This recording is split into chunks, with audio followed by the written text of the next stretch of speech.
So when I first started in the sport, we worked out in the parks a lot. So that's kind of what I went back to. Just excuse me, my earlier stages in the sport. So just grinding it out any way you can.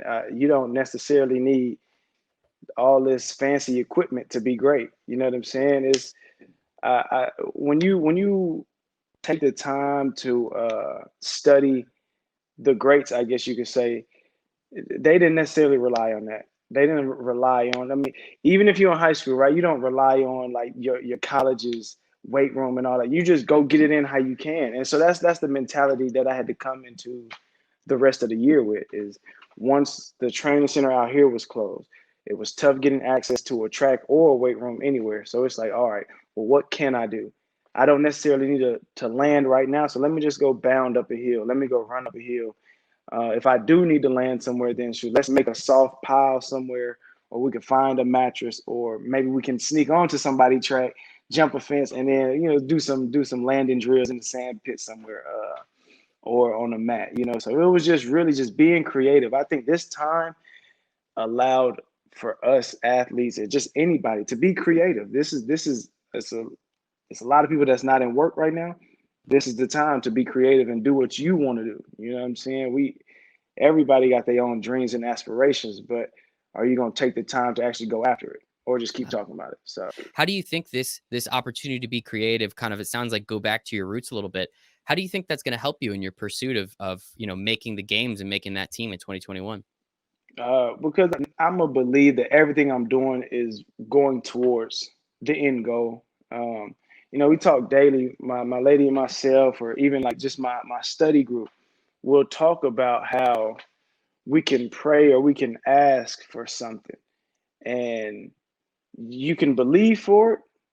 And then once you believe that, yeah, it's yours, now you have to work towards it. So it's there's this analogy that Snoop Dogg used about separation, right, between his friends and himself. And he like, before we were here, and then I started to do this while everybody either stayed here or kind of went here.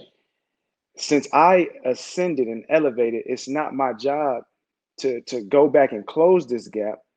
You should want to meet me and close the gap yourselves, because I went to a new plane.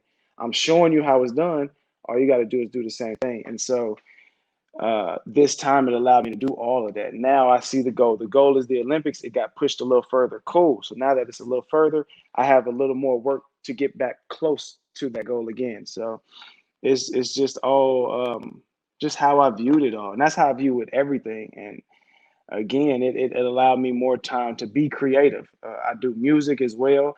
I like to entertain. I've always liked to entertain. When I was a kid, my parents would always have me come up in the front dancing.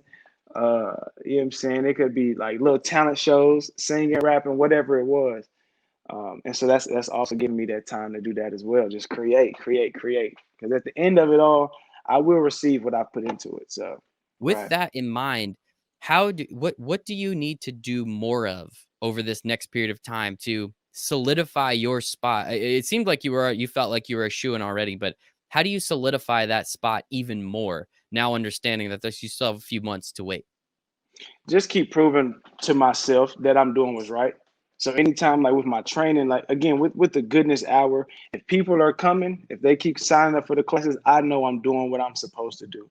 Even if they don't, I'm still gonna go out there and do the goodness hour just to prove that I put in that time. If I set it up as a time for people to join, I'm gonna still be there for that hour. And then when it comes to my own personal training, I'm actually going and I'm doing it. So that last statement I said before, what I know I'm putting in, I will get out. That's an affirmation. That's I'm claiming that it will come back out.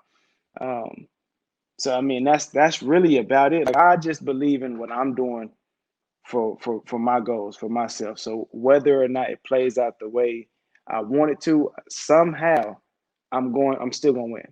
I'm gonna win. And so at the end of the day, when the Olympics come around and I'm there, all I see is a top podium. I see a podium finish, period. So I mean, people got to come take it from me. You know what I'm saying? I see myself every day. I don't see my competitors every day, but I see me every day. So at the end of the day, so long as I beat or bettered myself, I'm solid. I'm And you're solid. solid, man. That is absolutely fantastic, Omar.